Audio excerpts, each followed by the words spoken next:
Welcome to the Happiness Podcast. I'm Dr. Robert Puff. Have you ever dreamed of winning the big lotto and thinking of all the ways your life will change if you win? I think a lot of listeners can relate to this. And wouldn't it be great to get all that money and our lives would change, correct? Well, actually not. So what happens? We win all that money. We should be better, right? We should be happier. We'll finally get everything we wanted and things are just going to go great. But why isn't that true? Well, let's explore that today and how it all works. Well, the first question we may ask is, how do we know they're not happier? Well, because it's a pretty interesting segment of our society, we've done a lot of studies on them. We have them evaluate how happy they gauge themselves before they won the lotto, how happy are they right afterwards, and how happy are they a month, 6 months, several years afterwards. And guess what we find? That after a little while, sometimes months, they're back to their level of happiness that they were at prior to winning the big lotto. Surprised? Now, what may surprise you is this. We've also looked at people who get paralyzed and can't walk anymore. And we look at how happy were they before they got paralyzed, how happy were they right afterwards, and how happy were they several months later. And guess what? They go back to their level of previous happiness too. That's pretty interesting. So here's what we've learned. People have what's called a set point for happiness. What is that? It's basically this. Think of a thermostat inside of us that says, okay, I'm a very happy person or I'm a very depressed person. Whatever our set point is, whatever our thermostat says we are, when the temperature gets changed, like winning the lotto or like breaking our backs and not being able to walk anymore, at first, we'll have a pretty intense reaction to that.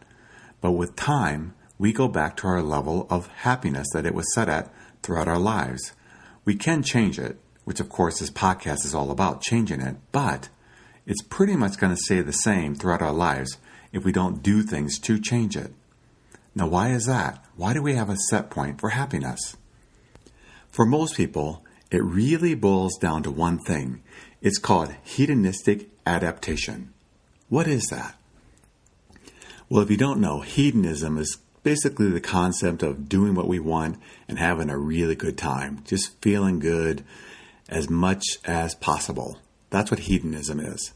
So if you're like me and you have a sweet tooth, it'd be like eating candy all day long, and that's all you eat because it just tastes good, and I just want to eat all the candy I can get. That's what hedonism is, just doing it for the sake of feeling good right now. But we all know what happens when we eat food, particularly our favorite food or whatever it is. That first bite is delicious. The second bite is good. The third bite is okay. But after a while, it's just like any other food, and it can even be blah if we get too much of it. So we can indulge, but after a while, our bodies get used to that indulging. We adapt to our hedonism.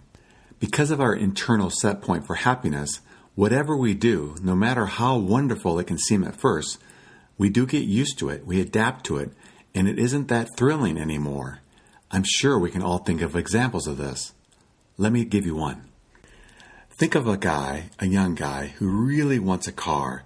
He doesn't have a lot of money, so he saves up, and finally he purchases that first car. He is ecstatic, he is thrilled. But after a while, he looks around and he says, oh, other people have a lot nicer cars than I do. Mine is an old beater-upper. It's nice, but I'm used to it now. I wonder if I could get something better. His car hasn't in any way added to his happiness. There was a thrill there at first, but now he just goes back to his level of happiness he had prior to getting his car. And his next focus is getting a new car, because now he has a job, and he finally gets a new car, and he loves it. But again, he adapts, and he says, well, there are nicer cars than this one.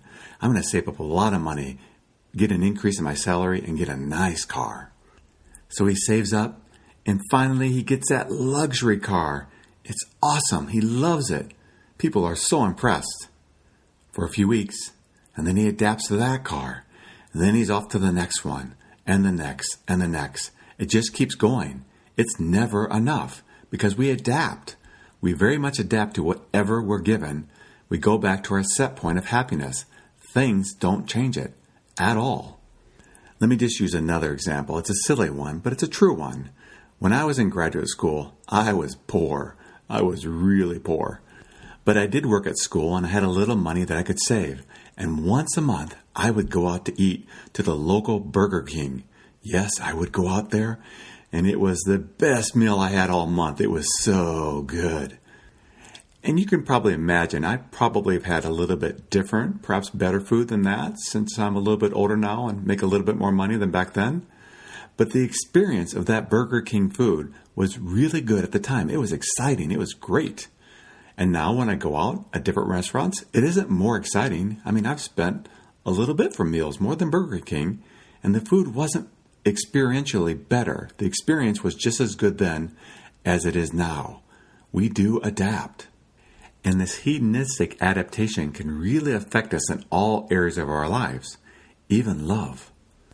Let's say we're not very happy, life isn't going well for us, but we finally meet our soulmate and we marry them and we're so excited. But within time, that excitement is going to start passing away and we're going to go back to our level of happiness and we're going to adapt to what's going on and not be happy anymore.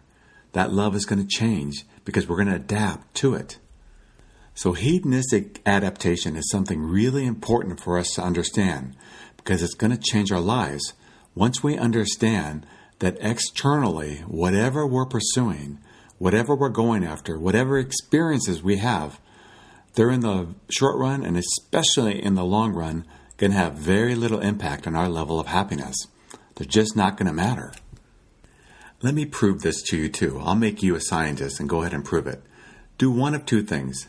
Go to the closest university by you that has a big name to it. It's considered one of the best schools in your country. And go there, walk around, and see if everyone there is happy, smiling, and having a great time. Or are there frowns and people are kind of depressed? Not that they have to be depressed, but I can guarantee you the level of happiness there isn't going to be better, even though they're at the premier school in your country.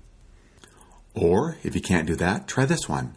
Go to the nicest area where you live, the nicest, most expensive area in your community, and drive around and just sit and watch. Watch people come out and live their lives and see, are they smiling? Are they happy? And everything's going great? Are there frowns there too? People look kind of depressed. They look stressed. It's a test that we can all do. Or here's one last one you can try. The next time you fly and you walk through the business or first class, look at people, really look them in the eye and see, are they happy because they're in that first class seat and you're going back to economy? Probably not. So if we have a set point for happiness, and if we adapt to pleasure, how then do we live our lives well? Well, if it's true, if I've convinced you that things aren't going to make you happier, events aren't going to change your level of happiness, and you're going to adapt to things, and then your level of happiness is going to stay the same, then that means we got to really think about our goals and what we're doing with our lives right now. Because unfortunately, we spend a lot of energy and time working towards things that aren't going to make any difference. We think they are, but they're not. We may be working really hard to get into that great school right now. We may be working super hard to make enough money to buy that great home in that great community. We may be killing ourselves and causing ourselves a lot of stress so that we can fly first class. But if we believe and deeply understand it's not going to make any difference, that's going to change the way we approach life. We're going to approach it very differently because we spend a lot of time working towards things that aren't going to make any difference. And once we get them, we spend a lot of energy keeping them, and they don't make us any happier. It's so important to understand hedonistic adaptation because once we understand it, it's a life changer. We spend so much time working towards things that aren't going to make any difference, and it exhausts us. We get tired, we get worn out, we get health problems, we get all kinds of problems because we're working towards goals that aren't going to make any difference. Now, the classic thing I've heard probably 1,000, 10,000 times over the years that people say in response to this is, I'll do it differently. If I win that lotto, it's going to be different. If I get my doctorate, it's going to be different. If I make all that money and live in that beautiful home, it's going to be different. It's not. Stop deceiving ourselves. It's not. But there's great freedom here too. Now we can do things because we want to. Not because of some goal off in the future, but because right now, that sounds like fun. That sounds like something worthy of doing that will put a smile on our face. We really will live very different lives when we live just to live and realize that whatever we do, that what we need to focus on is not having thrills, because they're going to pass and we'll adapt back to our level of happiness, but to focus on living well now and then working towards changing our set point of happiness. But I have some good and bad news for you. The good news is we can change our set point to happiness. We can. There's some specific things we can do to raise it so that we are overall happier and living a better life. The bad news is I'm going to talk about it next week. But never fret, there's so much we can do with the information from this week's podcast. This is a life changer. Once we realize external things aren't going to make any difference on our level of happiness, we're going to make a lot different choices in life. We got to ask ourselves, am I doing this to be happy? Because it won't work. Or am I doing this because I like it? I enjoy it. This is fun. Once we begin to say that, that's a life changer. Because a lot of things we work towards are not going to lead to happiness. And it's going to begin to change our lives and what we're doing with our lives throughout the day. But we really, really have to believe that these goals that we're working towards aren't going to make any difference. They're not going to make us happier.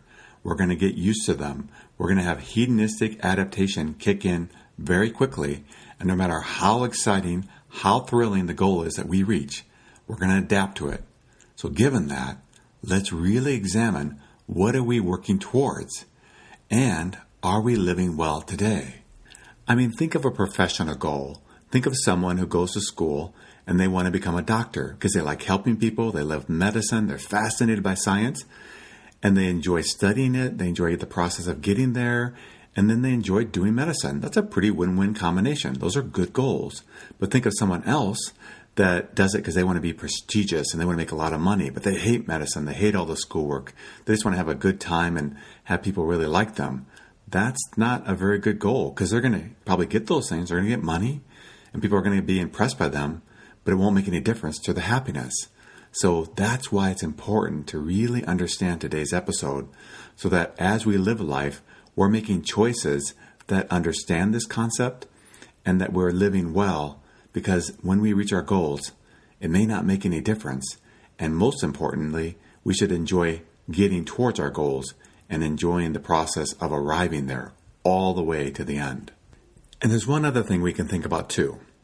When we make choices, like a purchase for a new car, a new home, whatever it may be, and now we realize it's not going to make any difference to our happiness, let's decide, is it worth it? Is it worth it for us to make that choice? Will it cause us stress and anxiety because it's a lot of money and it causes us stress and anxiety to make that money? Instead, we should say, is it worth it? Because in the end, it's not going to make us happier.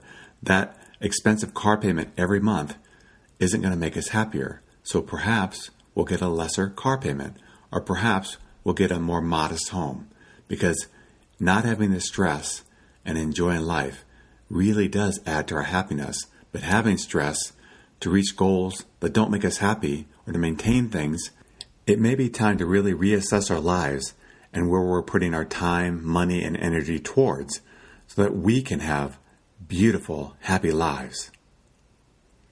Thank you for joining me on the Happiness Podcast.